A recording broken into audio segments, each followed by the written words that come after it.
Today we're looking at the subject of expression is attraction. And I hope to explain what I mean by that by the end of this talk. We hear a lot about the law of attraction. Much has been written about the law of attraction and how we can use it to accomplish just about anything we desire. We are told that we put this law in motion by setting our intention. Are you all familiar with that idea? Setting your intention. The law of attraction is an effect, not a cause. This law is not put in motion because we decide to set a particular intention. As the following passage illustrates, the law of attraction is in perpetual operation. So we find this statement from Luke attributed to Jesus. A good man brings good things out of the good stored up in his heart, and an evil man brings evil things out of the evil stored in his heart. Okay, we went through 3 slides real fast there. Let me say first that the word intention is a kind of a buzzword that a lot of people use, and it's I don't see any difference between the way that word is often used and the idea of will. We set our will, and Jesus said to transcend your will, to let thy will be done, not mine. And we could just say the same thing about intention. Let thy intention be done, not mine. We're setting ourselves aside. But he points out here that what actually is the source of the quality of our life is what is in our heart, not what comes out of our mouth. And this particular statement was connected to dietary rules. It's not what goes into your mouth, but what comes out, because what comes out of your mouth is indicative of what's in your consciousness.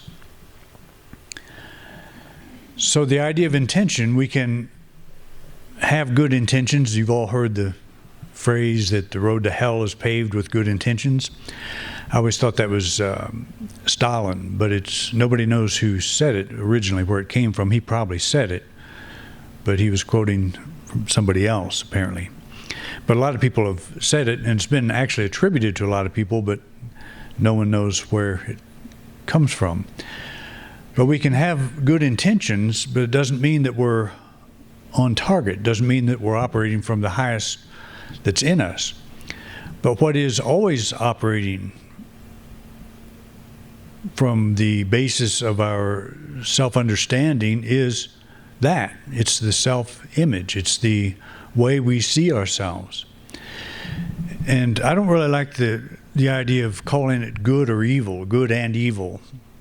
This was common language. It still is today, but I don't care to use it that much. But it's the nature of our consciousness. Our consciousness is either working in cooperation with the divine flow, or it is working out of sync with divine flow. And if it's working out of sync with divine flow, our intention usually is to protect some kind of weakness. We're usually trying to fix a shortcoming that we feel that we have, and we're trying to accomplish something so we can overcome that, so we can compensate for what we feel we lack. And our intention may be good. We would like to get this thing so we can compensate for the problem that we have. The only problem with that is you don't get rid of the problem if you're trying to compensate for it. You still have it. And that's what he's saying here about what's stored up in our heart. It's how we're seeing ourselves and operating. You can have very good intentions, but they are the intention is to protect the weakness rather than express a strength. And we want to know the difference here. But the the law of attraction is governed by how we see ourselves, not by what we say, and not even by what we think. All of these things come out of how we see ourselves at this deeper level. If we see ourselves out of the goodness, out of the spiritual dimension, out of what is true of us at the spiritual level, we tend to express a life that reflects that. Not that we always have perfect experiences, but that we go through them in a way that is for the best and highest of all concern. But if we are going through life protecting an inadequate self-image, trying to strengthen it, trying to build it up so we can get through life, that's what's in the heart. That's the inner treasure, and it is can be very confusing. That's why I say that unity is not a positive thinking movement. It is a movement based on spiritual enlightenment, not thinking positive. That if you are plugged into your spiritual self, if you're coming from that place, your thoughts will naturally follow that. It doesn't work the other way around, where you think yourself into the kingdom. That's what Jesus, I think, was talking about by saying that there are those that try to take the kingdom by storm. If I just set my attention to get into the kingdom, I'll get there.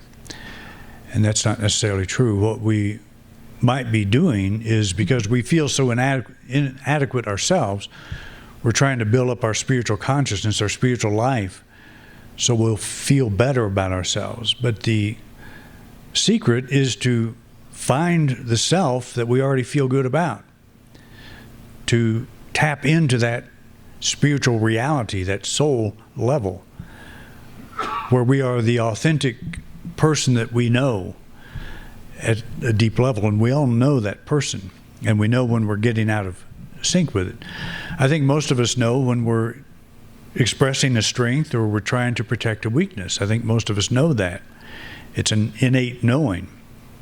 There are a lot of people that don't know that because they haven't known that there's anything more than the intellectual, emotional side to themselves, the personality.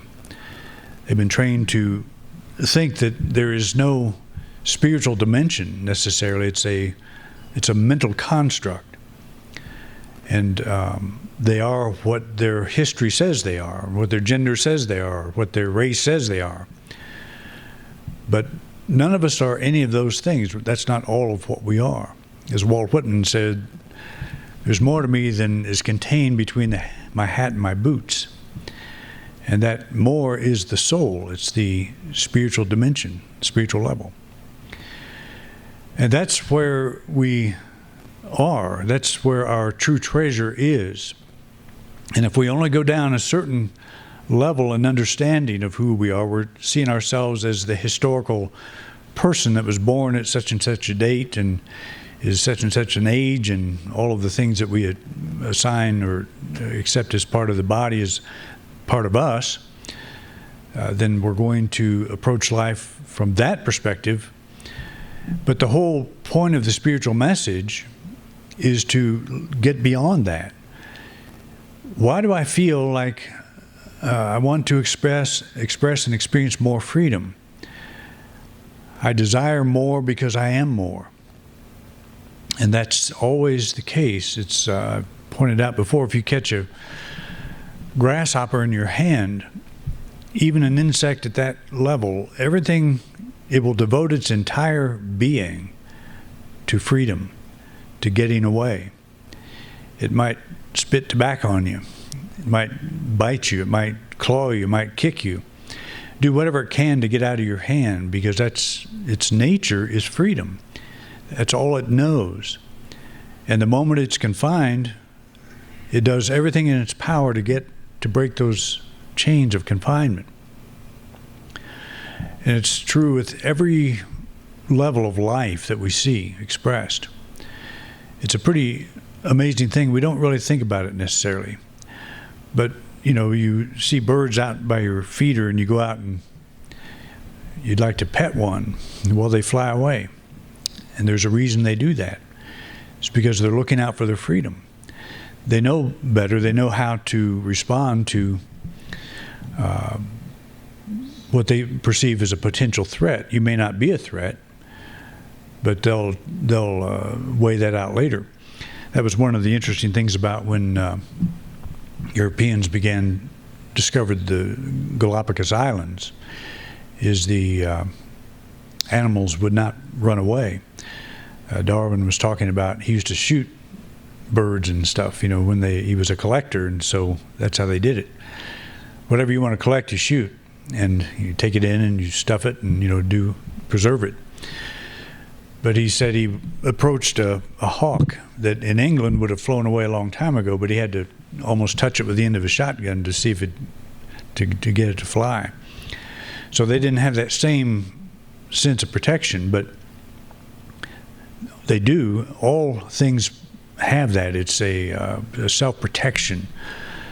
And that self-protection is for the purpose of freedom.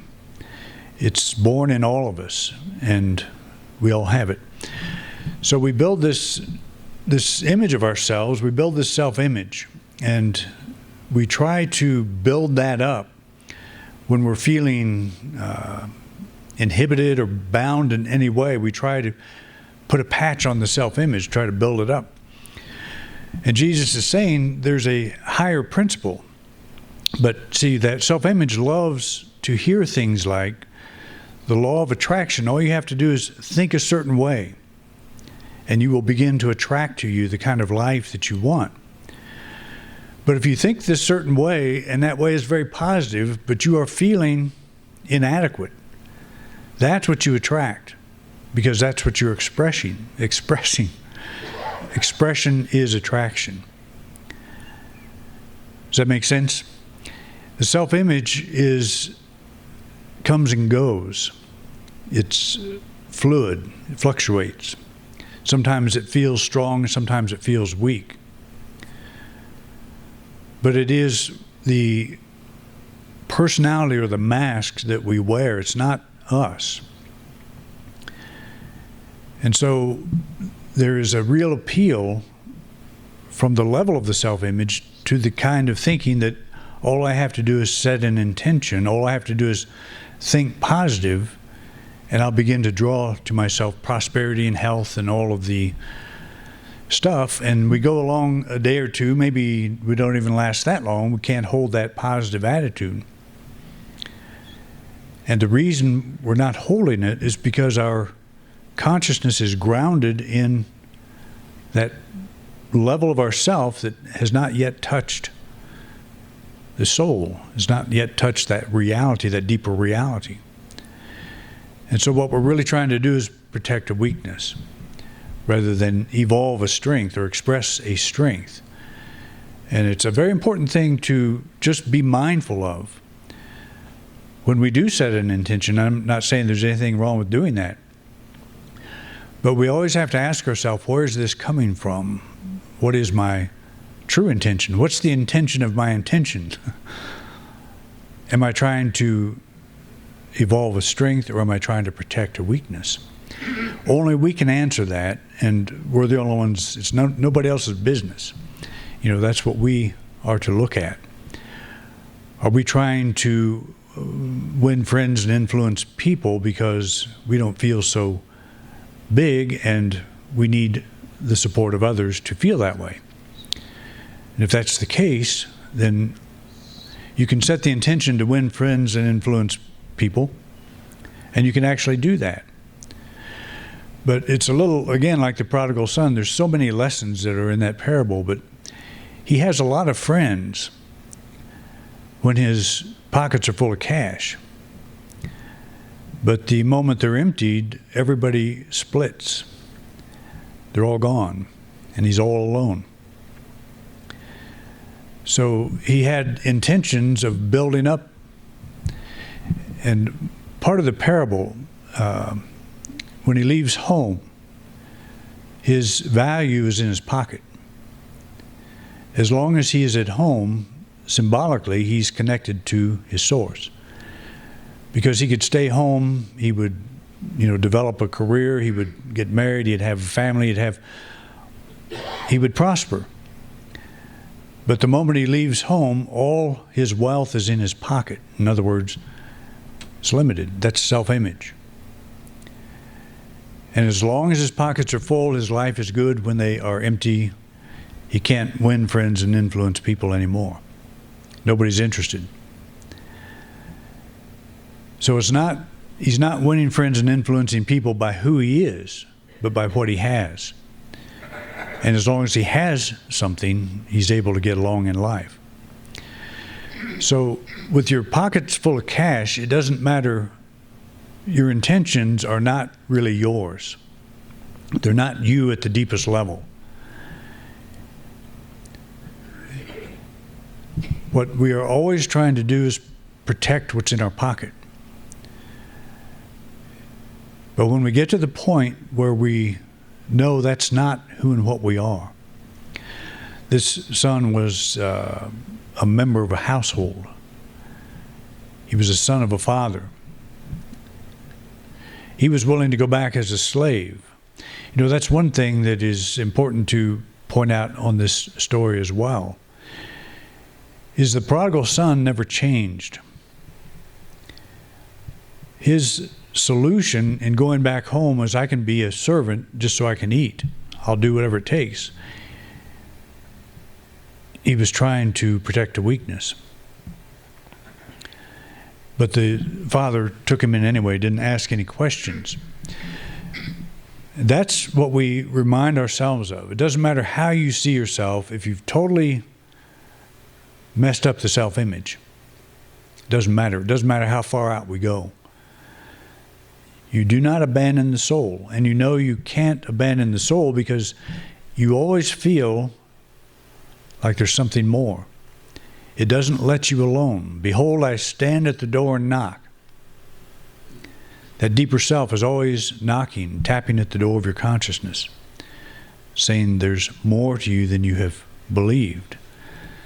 That you don't have to do anything to build me up. You express me. Let your light shine. That's what the message is. It's under a bushel. And nobody puts a candle or a light under a bushel. We let it shine. And that's the message to each one of us. There is a level of spiritual awareness within all of us that is our center of power, our source of power. Nothing else can compensate for that. But we try, as long as we're coming from that limited self-image. This is a kind of lesson where it's totally yours. I'm not up here preaching. I'm talking to myself as much as I'm talking to anybody else. I'm not trying to convince any of us anything. I know myself when I'm in sync, and I know when I'm out of it. The world doesn't necessarily know. The world doesn't know when I'm suffering. As I said, pointed out last week, the CEO of the house wrote me a little note and said she couldn't believe how much patience I had with this closing. I wrote back and said, what makes you think I've got patience? She can't know what's going on inside of me. But she said, you are pretty good at pretending. We all are. And I didn't know I was pretending to her to be patient. It's just that when they say, well, it's not working out this week, what can you say? You can lay down on the floor and kick and scream. I have tried that before in my life, and it didn't seem to work too well either. Character is first cause. According to this saying, it is the character of the man, good or evil, that determines what he attracts, he or she. The law of expression will always manifest as the equivalent to what is stored up in the heart, regardless of the intention. So, do we not look at that? Do we not think about what we're thinking? Do we not, consider our emotions and what's going on at the surface level of our mind? No, we pay attention to that And we ask, how come I'm having this particular reaction? What is it in me that is afraid, or what is it in me that's angry? What is it in me that is not seeing the greater good that is unfolding through this situation, that is not able to see? It's where I'm at, where I've chosen to put my attention. So the solution is not to change the world necessarily, but to just be aware. Why am I reacting this way? And the answer is that I'm protecting a weakness. Okay, what is that? What's that weakness? What am I protecting? What am I afraid of losing? What am I afraid of not getting done? What about my life will not be complete if this doesn't happen? And we find our center of power when we drop down to a point where we can say, I'm okay with however it unfolds. I'm okay with it. And truly mean that. And not just, shove everything off like you have no responsibility. But to get where it's okay, and that's why we talked about last week and several times before, to say this or something better. That opens our mind to, okay, maybe the way that I'm going right now, or the road that I hoped would unfold, it doesn't look exactly like I think it should. But does it mean it's wrong? Does it mean that something better is not unfolding? Or, why am I reacting this way? Because I'm afraid that I'm going to lose or not get what it is I think I need. So I'm protecting a weakness. I'm not evolving a strength. To evolve a strength is to drop down further into your being and actually reach that point where you're good regardless. You're okay regardless. I am in the Father is in me. What can go wrong? What can happen that can destroy that relationship? Nothing. It is a reality. It doesn't change. So that's what we're after. It's not about changing the world. It's not even about changing ourselves. It's about recovering ourselves, about finding ourselves, seeing what treasure there is at that deeper level, what's in the heart. And if we're not at a place where we are good with ourselves, we're not at the heart. That's the point I'm trying to make here. We haven't gone down deep enough into that level. What I'm saying to you right now is one of the most difficult things that we will probably ever try to accomplish. When you are feeling attacked, you're feeling small, like the spies that went into the promised land and they saw these giants and they said, we saw ourselves as grasshoppers. It's kind of hard if you see yourself as a grasshopper to pull out of that, to think that you can because of the giants out here. But there was one spy that didn't see himself as a grasshopper. And that one spy is in us. It is us. There's a part of you that never saw yourself as less than the thing that you're confronting right now. Could be a healing challenge, could be a prosperity challenge, could be a upset with a friend, a loss of a job, could be anything where you feel that your freedom is marginalized in some way. It is very difficult when you're feeling low, at this low point, to put this type of thinking into practice. Because that seems like the last thing in the world that would work. That's what I was talking about with Jesus. He grew up we're told, in a relatively peaceful time. I believe he was a mystic. He taught the kinds of things I'm talking about right now. And it made sense to the people that were around him. Learn to go within yourself, experience God firsthand, and it'll make your life better. But by the time the gospel writers wrote, they were in war. And the teaching of a mystic would not carry the weight that the teaching of a warrior would. And so the gospel stories were Jesus is returning and he's going to overthrow the Romans, going to overthrow these enemies. That was a practical message at that time. For someone to say after Jerusalem had been sacked and the temple burned to the ground, go within yourself and be still. Listen to God. That wouldn't have the appeal that Jesus is going to return and overthrow these enemies. That's what they wanted to hear. It just doesn't carry the same weight. So when you're under pressure, when you're under stress, one of the last things we want to do, one of the first things we want to do is lash out and fix the problem. And one of the last things we want to do is be still and know. Find our center of power. Because you sit down and close your eyes and your mind will start fighting. It'll fight that enemy that's out there. And it will take a while to get settled into this knowing that that which is in you is greater than that which is in the world. It truly is. But it doesn't seem practical that that would solve your problem. It may not solve the problem in an external way, but it empowers you to solve the problem.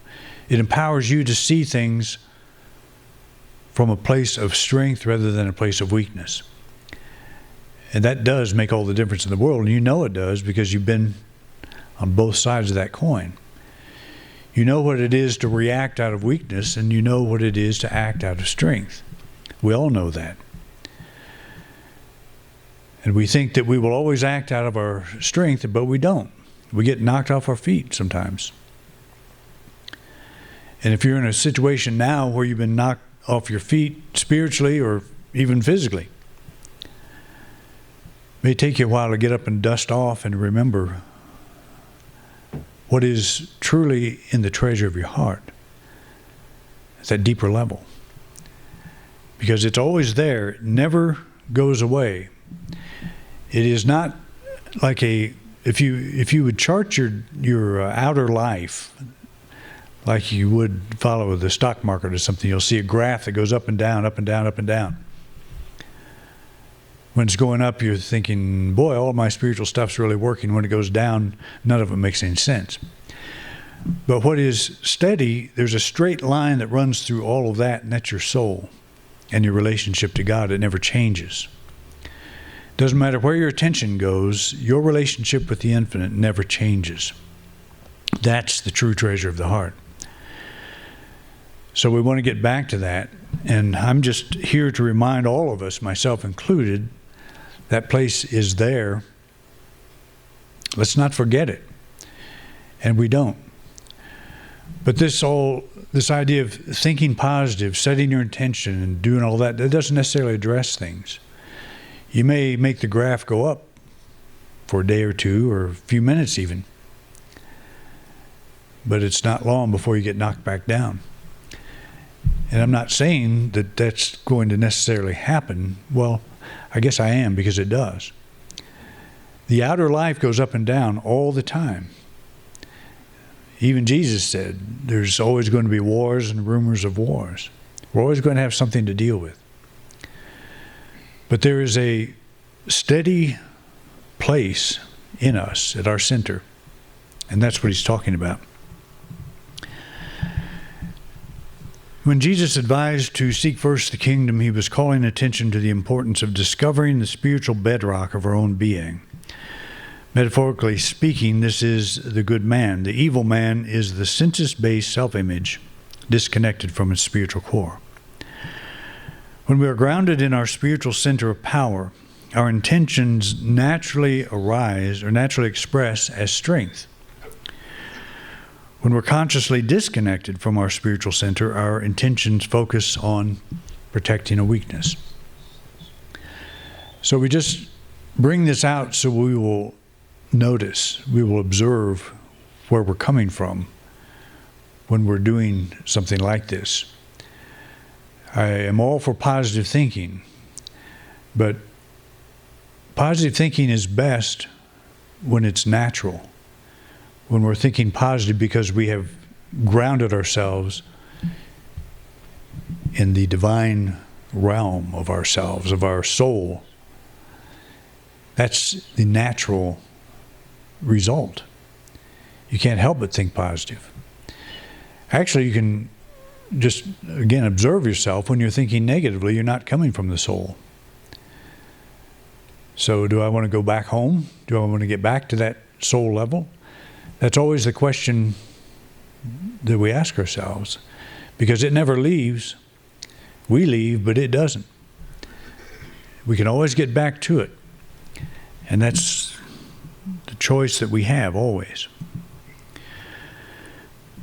From Hamlet, Shakespeare's Hamlet, "This above all, to thine own self be true, and it must follow as the night the day. Thou canst not then be false to any man."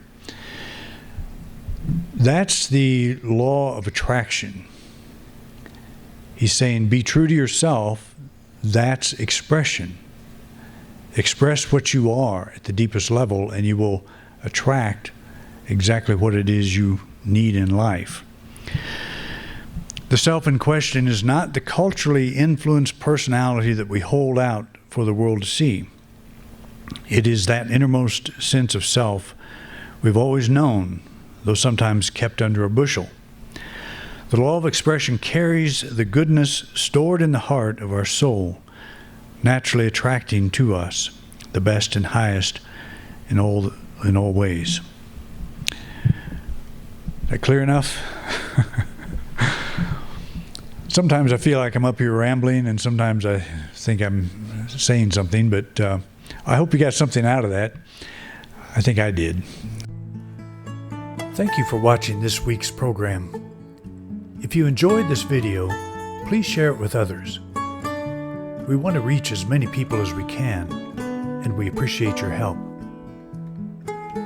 If you'd like to help support this ministry, just click the donate card at the top right-hand corner of your screen. Your financial support means a lot to us. We have many subjects in our video lineup, so feel free to take a look. If there's a topic you don't see and would like me to address, just put it in the comment section. I'd love to know what's on your mind. To subscribe to this channel, simply click our logo. Thanks again for your interest in Independent Unity, and have a wonderful week.